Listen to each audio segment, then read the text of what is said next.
So we are back from that short break, and I am now joined by a lovely guest host who I'm going to ask to introduce himself in a moment. But I'm joined by the developer of a little indie game called Odd Realm. It's a game that you've heard about us talk in the past in this podcast, and now he's here to join me. So if you could introduce yourself, that'd be fantastic, and tell us a little bit about Odd Realm. My name is Waylon, and I've been working on Odd Realm since, I guess, 2017.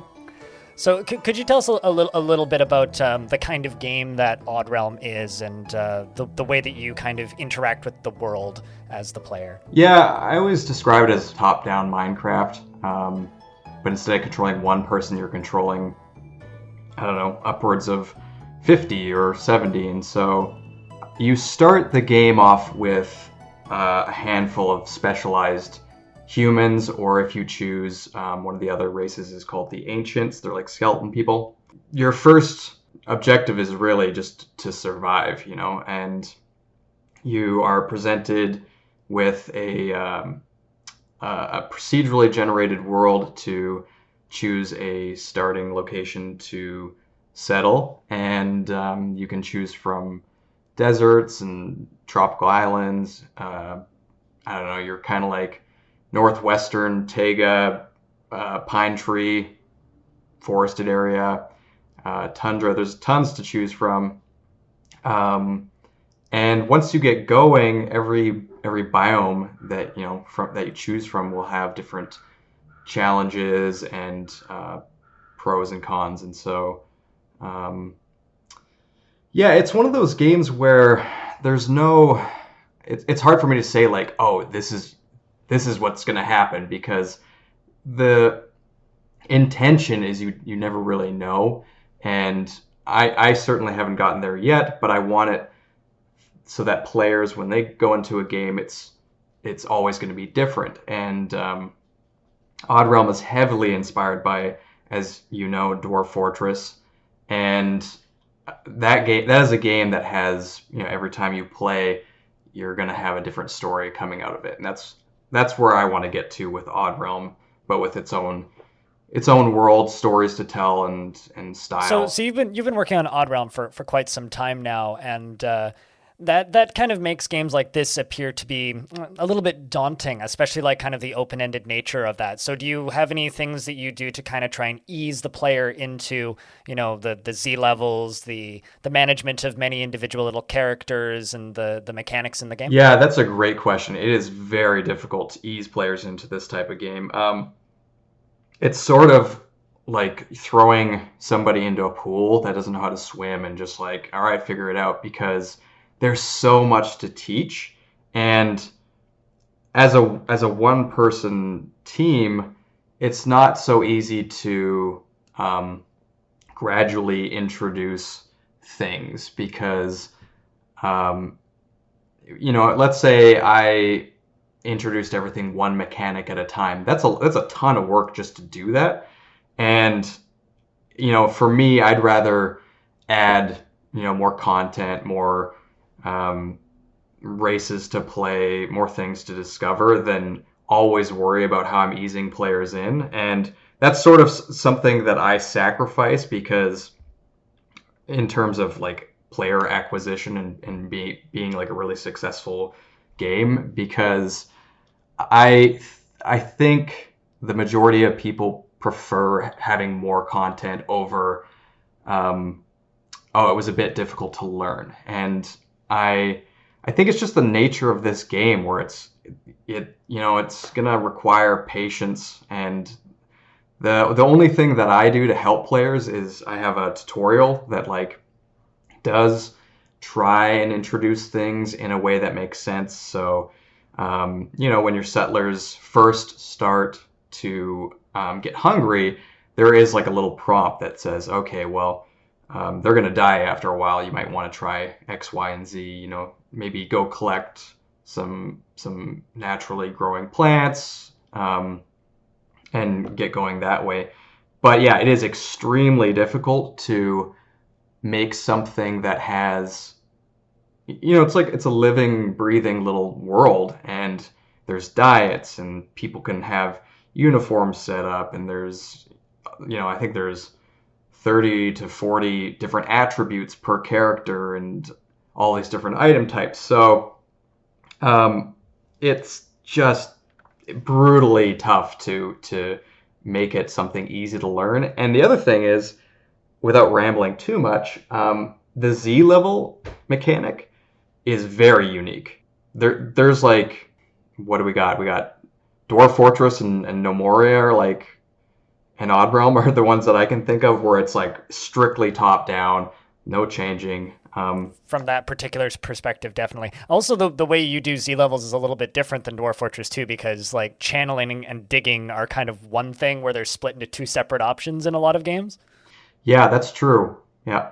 If you dig into a level, it takes off the floor above it, unlike Dwarf Fortress. But that's like really falling down a rabbit hole.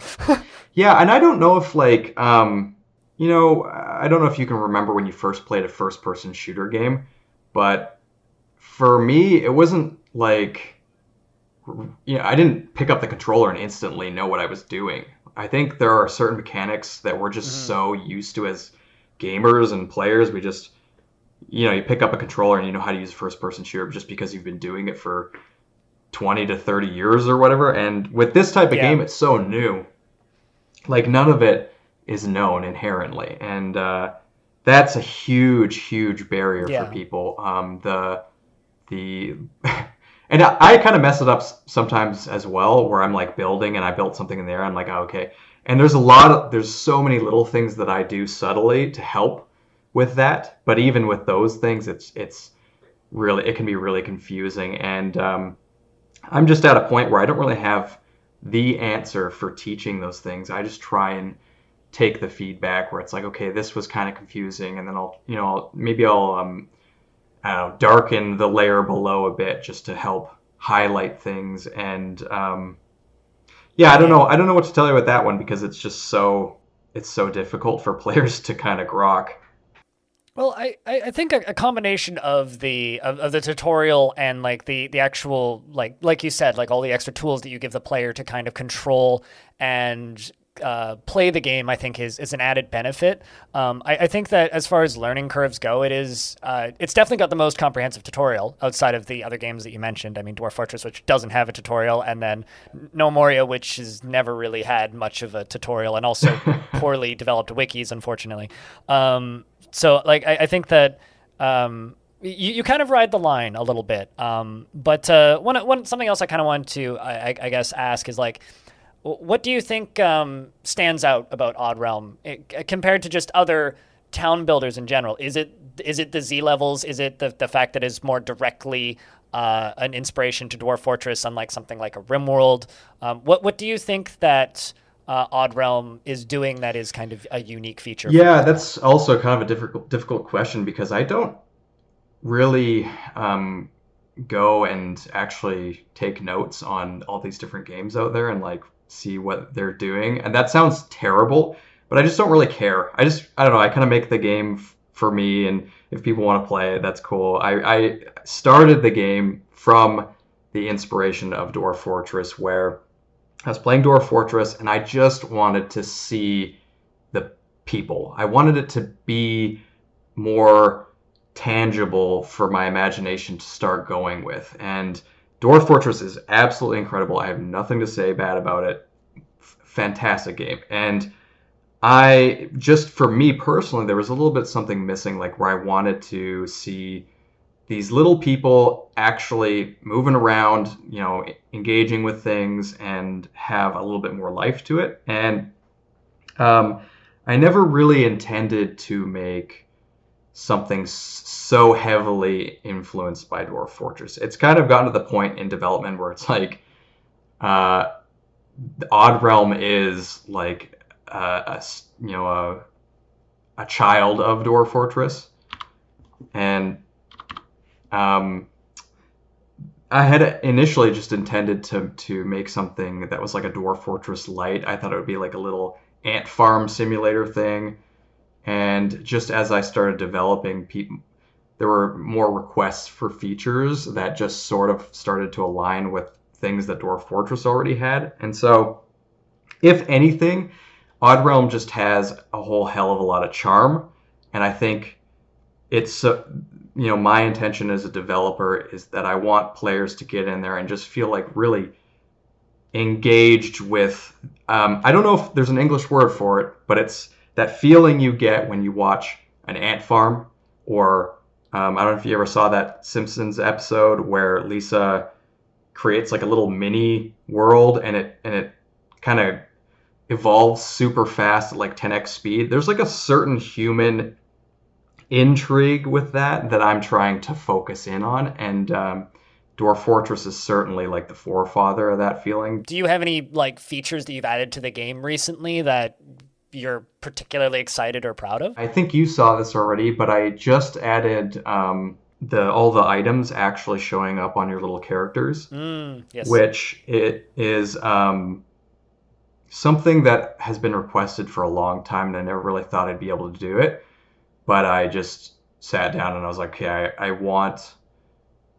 It is very difficult, because they're so small, it's very difficult to understand who's doing what, and adding the visuals of the, if you're wearing iron armor, you'll see green plated helmets and stuff, and that's a huge addition, surprisingly, that I'm really stoked on. And the one thing that gets me really excited about that is I was testing out putting like a crown on one of the humans, and one of my features I have planned is like leadership roles, where you can determine, you can say, oh, I want my settlement to have a king, or I want my settlement to have a president, or some form of leadership. And seeing the little sprite with this crown on their head and them walking around the village, and they looked completely distinct from everybody else, really got me hyped for like the potential down the road. So certainly that for me. It's an adorable little feature, and I saw the GIF on Twitter earlier today, which is what I think you were referring to. But I kind of polled my team for a couple of questions that interested them, and one of my teammates, Kiri, was actually streaming the game the other day, and she kind of has this question, which is, do you have any like future plans or rough idea when the game might hit a 1.0 state? Yeah, I've never announced a date because I've suffered in the past from like promising things, and then it just makes things like either confusing or I don't meet those deadlines. But so take this with a grain of salt. But my internal deadline is the release anniversary, which is January 10th. And so next January, I want to have 1.0 done. Yeah. And that's not, 1.0 isn't like the game is done. It's just, I want the three additional races finished, so there'll be 5 in total. And there's a bunch of overworld map stuff that I'm going to add. And those are the 4 main hit list points that I want to have done for 1.0. And I think I can get those done this year. Awesome. Well, thank you very much for taking the time to guest on this podcast. And if to anybody listening out there, if you would like to hear a longer version of us talking, there's a video on my YouTube channel from getting close to a year ago now, where we talk quite extensively about the game, and also an interview which is going to be going up in the coming days, where we talk about the Sacred Scrolls expansion that just released. So if you could tell us where people could go check the game out, then we can move on from there. Yeah, well, first off, thanks for having me on the podcast. That's really cool. And you can find the game on Steam, on itch.io, and on GOG, and hopefully other places later on, but not yet. And it's $10. If you can buy a coffee, you can probably buy Oddrealm. It's the price of 2 cups of coffee, and you also have a Patreon if people want to chuck extra dollars at you. Of course, there will be links underneath in the podcast description if you want to go find it.